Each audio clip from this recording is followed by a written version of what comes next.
Welcome to Nevada Newsmakers. On the broadcast today, Kurt Mische. He's the president and CEO of the public television station in Northern Nevada and Eastern California for the whole show on the all-new Nevada Newsmakers. 40 years ago, Hotel California and the theme from Rocky were #1 on the pop charts, and D&D Roofing and Sheet Metal started on the road to becoming Nevada's leading roofing company. I couldn't be more proud of what we've achieved. And over these 40 years, we've become an employee-owned company. So when you're talking to any employee, you're talking to an owner. And here's to the next 40 years. Happy 40th birthday, D&D Roofing and Sheet Metal. Nearly 200,000 Nevadans work in retail businesses, supporting families and the community. Nevada's retail businesses generated over $2 billion in sales tax revenue in 1 year, including nearly $700 million to help our schools. Shop around and see all that Nevada's retailers offer our state. We're the Retail Association of Nevada, representing thousands of Nevada businesses. Businesses that work for Nevada. Pro Group Management offers workers' comp services to a growing number of industries. As businesses grow and change with the times, the need for a solid workers' comp program must be flexible and up to date. The evolving nature of regulations can make staying ahead of complex tasks challenging. But Pro Group Management simplifies the work so your industry can move forward and succeed. Pro Group Management, workers' comp that works for you. Truck drivers are some of the hardest working people you'll meet, delivering over 70% of America's freight and 92% of Nevada's. When there's a natural disaster, they're delivering critical supplies to help those communities recover and rebuild. Every sector of the economy and our nation's military rely on truck drivers. So let's take a moment to say thank you. On the open road or city streets, our truck drivers are rolling to make our economy and our nation stronger. Trucking moves America forward. This is Nevada Newsmakers with host Sam Shad, a no-holds-barred political forum. Now, from the Nevada Newsmakers broadcast headquarters, here is Sam Shad. And back on Nevada Newsmakers, we are pleased to welcome for the first time to the program Kurt Mische. He is president and CEO of KNPB Channel 5, the public television station in Reno, celebrating 35 years on the air, which is amazing and scares me that I have been here prior to that time, so I've been around a while. Pleasure to have you on the program, sir. Thank you. Thank you. So if you go back in time to 35 years ago, you didn't even have Fox at that time as a television network. You had your 3 basic networks. They would do an occasional show that was of high quality, but for the most part they were appealing, as they do today, to the broader public. And public television was something that was able to add a different level. That's right. Now we're in a world of 1 million channels, and getting close at least. And a lot of people say, you know, what's the role of public television in the 2000s? So that's the question. That's a great question, and I would say it's the same role that we had 35 years ago, expressed a little differently. There's a real need for the kind of education-based content that we provide, not only for children, but for lifelong learners. There's a real need and a desire for quality. It's hard to find a symphony or an opera on television anymore, and we certainly do that. The ability to watch a program like This Old House without being interrupted with a number of commercials is of value. And we've been able in public television to diversify our off-air services as well in the areas of education and public safety. So there's a lot that we are doing that people find valuable still today, despite the fact that we've got a million or so more competitors than we had back in the day. All right, so how difficult is it, and especially now when you have Netflix and Amazon and Apple and Google and everybody and their cousin looking to put billions of dollars into programming to obtain programming at a reasonable cost? So that is handled at the national level, and the negotiations are ongoing, I think would be the best way to describe that. There are some program producers and distributors who want to work with public television and have their content in the public television environment.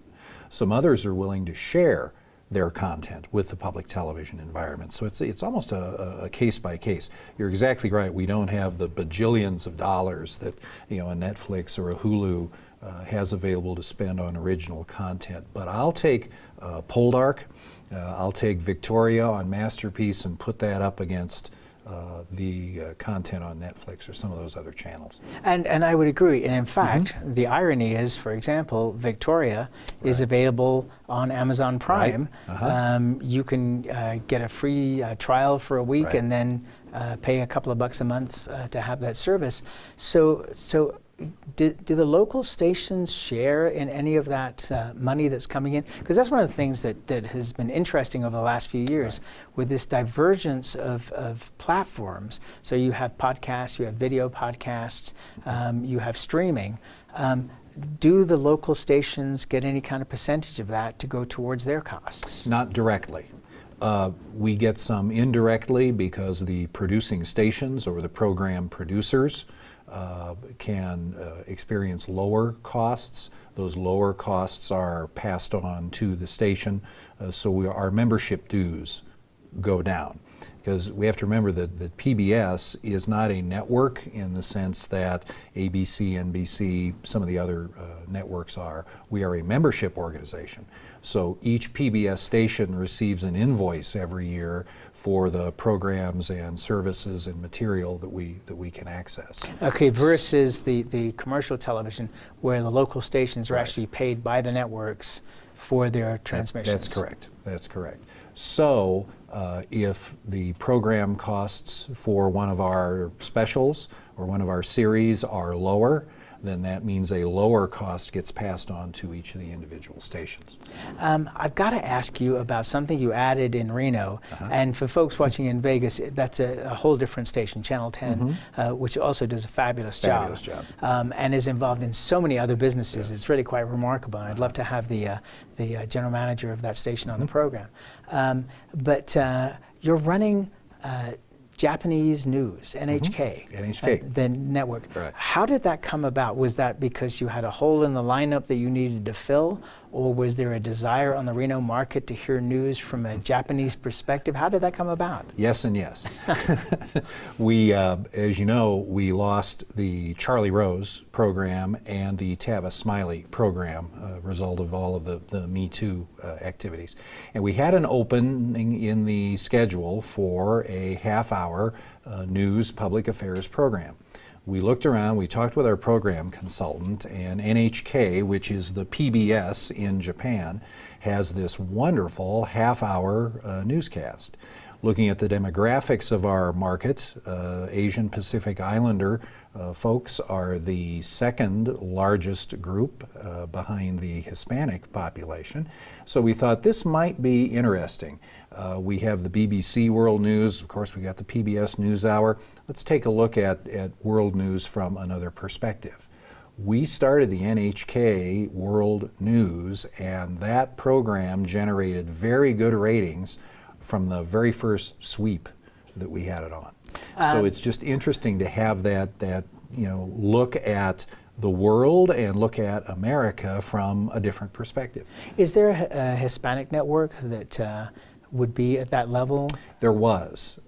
We carried that station for 10 years on our channel 5.3.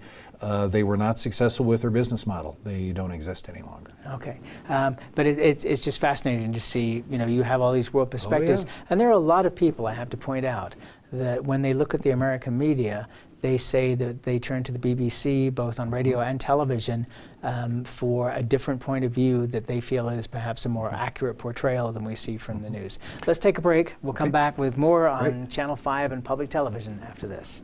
Tamarack Junction is South Reno's hotspot with over 450 of the latest slots and video games. Sully's Sports Bar, the Dining Car Restaurant, William Hill Sportsbook, and the Tamarack Steakhouse and Lounge. We're just north of the Summit Mall in South Virginia. Yeah. How do you shed some light on a better economy? Start with growth inspired by Valley Electric Association. We're a member-owned power company that puts Nevada first, and we're doing big things, like providing prosperity by securing renewable energy projects. For Nevada, that means more jobs and more opportunities, all for a strong statewide economy. In other words, together, we're doing powerful things. Visit us at vea.coop to learn more. Hi, I'm Eric Robnett, owner of Home Energy Experts. Has this ever happened to you? Honey, did you remember to turn down the thermostat? Forgetting to set the temperature? Not fun. We can help. Our new smart thermostat keeps the temperature set for your comfort all by itself. I'm feeling hot now. To increase your comfort, go to homeenergyexperts.com for details. That's homeenergyexperts.com. The signs and symptoms of cataracts can start out small with subtle changes in your vision. So don't wait. Be proactive and take your vision into your own hands. If you're experiencing the onset of cataracts or just have questions, contact your eye care professional or call Eye Care Associates of Nevada today. Dr. Hiss has years of experience specializing in the surgical correction of eye disorders and has completed over 84,000 vision correcting procedures. At Eye Care Associates of Nevada, we'll change the way you look at the world. The Tamarack Junction Steakhouse is known for signature steaks, handcrafted cocktails, and world-class wines. Join us Thursdays and Friday nights from 4:30 to 6:30 in the Steakhouse Lounge for live music, gourmet plates, and well-priced wines, just north of the Summit Mall on South Virginia. This is Nevada Newsmakers. And back on Nevada Newsmakers, we continue our conversation with Kurt Mische. He's president and CEO of the public television station in Northern Nevada and Eastern California, KNPB. So we were just talking about the failure of a Hispanic network to work in the public television mold. Right. Now, part of it may be that, you know, people are still getting used to digital television. I think that the majority of viewership, and this may be an overstatement, but is from people who watch over-the-air television, where they have access to a limited amount of channels, but they have all the digital channels and in the highest quality, which is an interesting point. But for the average person, you may have to go way up in your cable channels or your dish channels, DirecTV, to find some of these secondary channels. Right. But don't you think that you know, the Hispanic market is just not played to very well by the overall television industry? It seems to me that, you know, especially in the western United States, where the Hispanic population is just booming, in places like New Mexico, it's way a majority, I believe it's 60% of the population, that somehow we're missing out in this connection between the Anglo and Hispanic and Hispanic and Anglo markets, not only on a viewership level, but on a business level. Just stepping back, and I'm not Hispanic, so that influences my perspective, but looking at the representation of some of the people on some of the telenovelas and some of the content on the Hispanic networks is really surprising to me. It seems almost very stereotypical. You know, there's always a priest. Have you watched The Young and the Restless? Yeah. Well, I suppose that's fair. It's just really interesting to me that you don't see the quality, the representation that you see when you meet leaders in the Hispanic community and people, the real people who are not in these series. Well, okay. You know? I will bring this up, and my wife will be very happy. All my children went off the air several years ago. Right. My wife is still peeved about that and refuses to watch ABC at noon, and probably never will for the rest of her life. And yet she doesn't live a lifestyle where her relatives come back 4 or 5 times during her lifetime. But that's just a guilty pleasure that a lot of people have of watching their soap operas, telenovas. For a long time, it seemed like Hispanic television, especially in the entertainment area, was kind of locked in the 1950s. But that has moved along really rapidly now, and if you watch the entertainment program, it is right on target because they're selling millions of records. Their movie stars are doing very, very well. It just seems that we don't have a meshing yet, and at some point, You know, with the exception of companies like Walmart, Target, Charter, who are investing heavily into those markets, you know, I don't understand, for example, why, because I monitor Hispanic television, I have a fascination with it, and I am always wondering why I don't see major hotel casinos doing more than advertising for employees and not inviting people to come and eat dinner or lunch or come to a show at their properties. There is a limited amount, but not that much. Yeah, it's very surprising. We thought that the VMA network, public television, because there were a lot of public television stations that added that on their digital platform, would be a great success and a great service. It was interesting when we were out in the community, people would say, oh yeah, we watch VMA on channel 5.3, but we also watch Maine KNPB. Yeah, you were mentioning that. So that was an interesting dynamic. Well, but I think it also points to multi-generational, which is something in the immigration debate we don't hear a lot of, which is this constant demand that everybody speak English. And please go back to the Jewish immigrants who could only speak Yiddish, and the Russian immigrants who could only speak Russian, and German immigrants that could only speak German. Second and third generation, everybody speaks English. And you know, you're never going to change that. I mean, you can legislate as much as you want, but in my humble opinion, you're never going to change that. So I see no problem, because you have people who are multilingual, who are, you know, the television in the corner is playing Spanish television, but people are English speakers as well. By the same token, you have lots of people who are, you know, watching Anglo television just because they're multilingual. And it's also another interesting thing is that Netflix now, because of their huge Central and South American audiences and awareness of Hispanic audiences in the United States, are playing shows like Narcos, where half the show, if not more, is in subtitles. And yet these are huge hits even with Anglo audiences. Isn't that interesting? So if the story is good, Roma, that's up for an Academy Award, another show with subtitles. I mean, people will watch shows if they're compelling. All right, let's talk about local television. All right. You guys have done a lot in terms of outdoors, arts, things like that. Yes. I'm surprised when local television has really gotten worse and worse and worse because of budget cutbacks in terms of news in-depth coverage. You're going to get coverage of the accidents, you're going to get coverage in an emergency if a plane crash, God forbid, or whatever. But in terms of, you know, the legislature, the city councils, and these other places, it would seem that there's a door open for KNPB, but you guys haven't walked through it yet. Is it merely a cost of the money? Because I know it's not an inexpensive venture to do local news, but it seems like you would be very competitive if you chose to do it. That's a great question. We have found that when it comes to being able to finance those productions, that because of the times and the polarization and so much of the nastiness, that organizations who might at one point in time have sponsored that kind of production have stepped away from it overall. We say to them, well, now wait a minute, we're public television. We don't pound on the table, we don't yell and scream and cut guests off. And they say, rarely. And they say, we understand, we know that, but we have set a policy that we are not going to get involved. So finding sponsors for that type of work has been a challenge. We also look at, frankly, the ratings and the results that we have for Wild Nevada, the outdoor show. Outdoor Nevada, the series that is produced at Vegas PBS. We have our weekly arts series. The viewership and the sponsorship opportunities are significant with those programs. We had done at one point in time a fair amount of local news, public affairs, town halls, debates, those kinds of things. Frankly, trying to get candidates to debate on television has become a very, very difficult thing now, as you well know. You are talking to the man right here.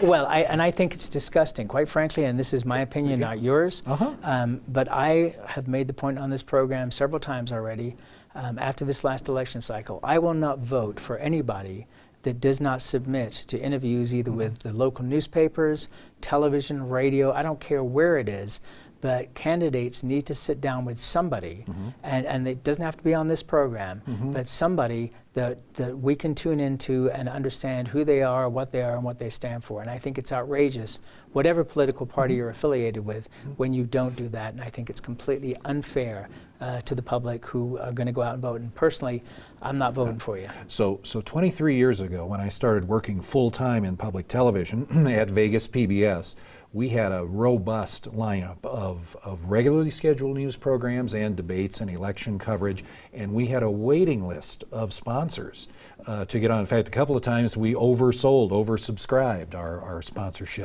capabilities. Oh, shucks. And that has changed so dramatically over the years, and I share your disappointment. I'm not saying we will never do By the way, it's not anything. disappointment, it's anger. Quite frankly, in the society we currently live in, it's anger when people choose to hide from the media and therefore not allow the population to know who they are and what they stand for, and that we're only supposed to find that out after they're elected. I'm sorry, you don't get my vote. Let's take a break. We'll come back with more right after this. Dimitri Prine here for Design Outdoor. Come visit Design Outdoor's store and backyard to see our wide selection of fire pits, barbecues, and pizza ovens, natural stone water features and fountains, and frost-proof pottery. Our store and backyard are located at 11600 South Virginia, just north of DeMonte Ranch Parkway. Visit designoutdoor.com or call us at 851-9499. Can't do it. Stupid, like my mom. We can't do anything at Mommy's because you won't pay child support. Dad said you cheated, and he's not even sure he's my dad. Mommy said you left both of us, so she isn't gonna let me see you. I look just like my father. I'm divorce attorney Marilyn York, and I may represent men, but hate has no gender, only casualties. Please, stop sacrificing your children in your war against your ex. Hi, I'm Dave Newman. Remember me? I used to be the house detective, and now I'm a realtor, full-time at RE/MAX Realty Affiliates. A lot of people ask me, how's the market? You know what? It's fantastic. If you're even kicking around the idea of buying or selling, give me a call. Let's talk about it. Call me at RE/MAX Realty Affiliates and just ask for the guy who used to be the house detective, Dave Newman. Everyone is talking about opioids, but they're not the only drugs that can be harmful if taken in large quantities or not as prescribed. You also need to be aware of side effects from anxiety drugs, muscle relaxants, sleep aids, and stimulants. Mixing prescription drugs with other drugs or alcohol can be dangerous. If you take Ambien with a glass of wine, it may be enough to stop you from breathing. Prescribed drugs can be just as dangerous as illegal drugs. Take medications only as directed. This is Nevada Newsmakers. And back on Nevada Newsmakers, we continue our conversation with Kurt Mische. He is the president and CEO of KNPB, the public television station that serves Northern Nevada and Eastern California.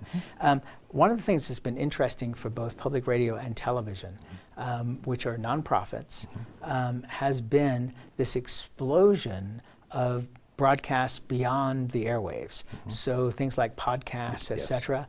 And what's interesting is on areas like that, you can actually sell advertising because you're not under the same rules that you are for your broadcast television. Explain a little bit about that, and then also some of the other educational things that you're offering beyond on the air. Sure.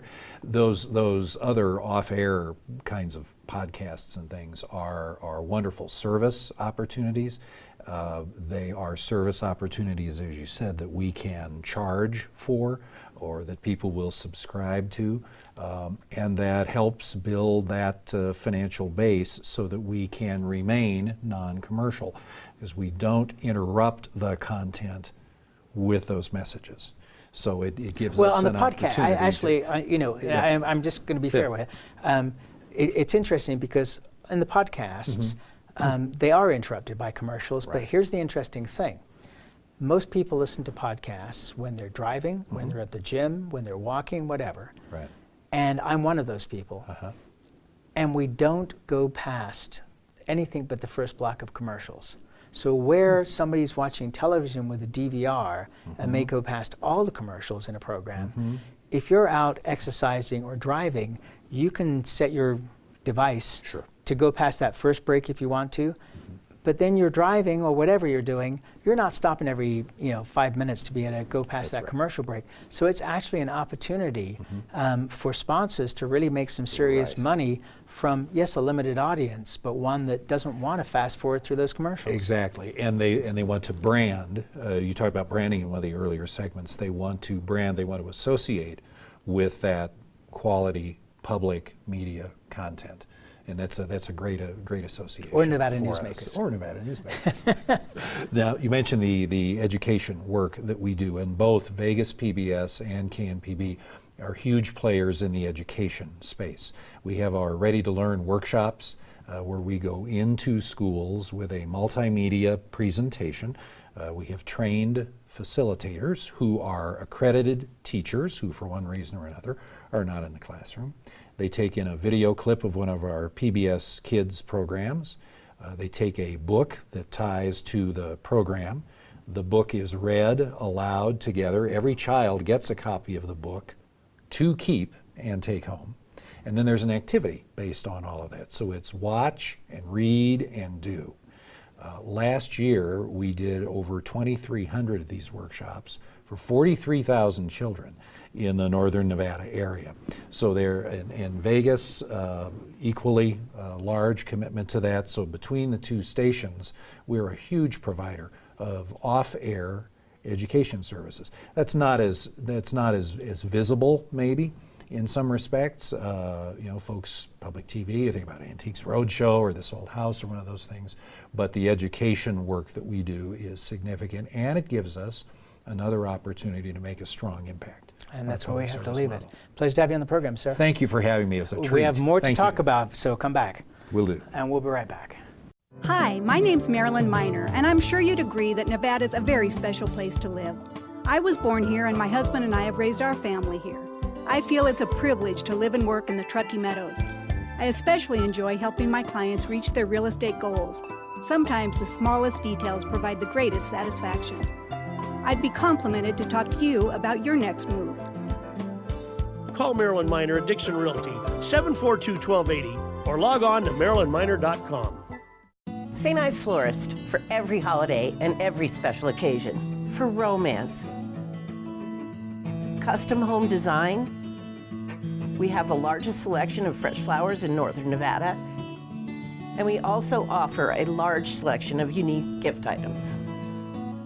Come see me, Lori Ann, at St. Ives Florist, 700 South Wells Avenue, or call me at 333-9190. Take a look at Pro Group Management and see how your workers' comp requirements can be met head-on.